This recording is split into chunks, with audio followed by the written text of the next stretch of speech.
দীর্ঘ সময় ধরে এবছর আমরা যে ডেঙ্গুর প্রকোপ দেখছি, যদি সঠিকভাবে বিজ্ঞানভিত্তিকভাবে কাজ করা যেত তাহলে এডিস মশা অবশ্যই নিয়ন্ত্রিত পর্যায়ে থাকতো এবং ডেঙ্গুটি এই শীতের নভেম্বরেও এত বেশি আমাদেরকে আঘাত হানতো না। এখন যেটা দেখছি সেটি হচ্ছে যে নভেম্বরে তো ডেঙ্গুর প্রকোপ বেশ ভালো আকারে থাকবেই, ডিসেম্বরেও ডেঙ্গুর বেশ প্রকোপ থাকবে এবং এবছরের ডেঙ্গুর ঢেউটি আগামী বছরের জানুয়ারিতে গিয়ে আঘাত করবে। সাধারণত মে মাস থেকে সেপ্টেম্বর পর্যন্ত ধরা হয় ডেঙ্গুর মৌসুম, কিন্তু এবার অক্টোবর পার হয়ে নভেম্বরে এসেও থামছে না ডেঙ্গুর ভয়াবহতা। প্রতিদিন আক্রান্ত হচ্ছে 1000 থেকে 1100 পর্যন্ত, আর ডেঙ্গুতে মৃত্যু দৈনিক 4 থেকে 5 জন, কখনো কখনো 10 জন পর্যন্ত মারা যাচ্ছে। বিশেষজ্ঞরা বলছেন, থেমে থেমে বৃষ্টিতে বিভিন্ন স্থানে পানি জমে যায়।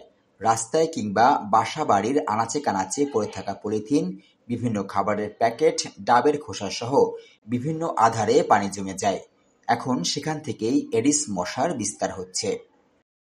বিভিন্ন ছোট বড় পাত্রে আমরা এখনও প্রচুর পরিমাণে এডিস মশা পাই, বিশেষ করে বহুতল ভবনের বেসমেন্টে, কার পার্কিংয়ে যেখানে গাড়ি ধোয়া হয় সেখানে আমরা প্রচুর পরিমাণে এডিস মশা পাই। নির্মাণাধীন ভবনে এবং কিছু কিছু জায়গাতে পানির স্বল্পতা থাকার কারণে সেখানে নাগরবাসী পানি জমে রাখছে, সেখানে এডিস মশা পাচ্ছে।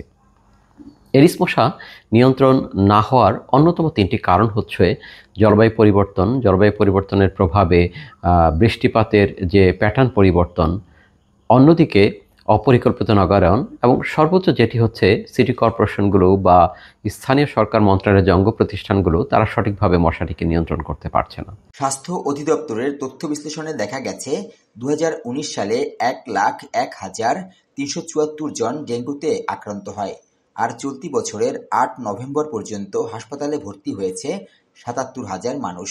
মৃত্যু হয়েছে 307 জনের। এবার 19 সালের মতো আক্রান্ত না হলেও বছরের 11 মাসে আক্রান্ত মৃত্যু প্রায় তখনকার সমান। বয়সভিত্তিক পরিসংখ্যানে দেখা যাচ্ছে এবার ডেঙ্গুতে 21 থেকে 30 বছর বয়সীরা সবচেয়ে বেশি আক্রান্ত হচ্ছে। এই সংখ্যা 10,000-এরও বেশি। সাধারণত এই বয়সসীমার মানুষ কর্মজীবী এবং চলাফেরায় বেশি সক্রিয় হওয়ার কারণেই মশার সংস্পর্শেও বেশি আসছে। ডেঙ্গুর উপসর্গ টের পেলেই সঙ্গে সঙ্গে হাসপাতালে যাওয়ার পরামর্শ দেন চিকিৎসকরা। Nasir Uddin, SA time.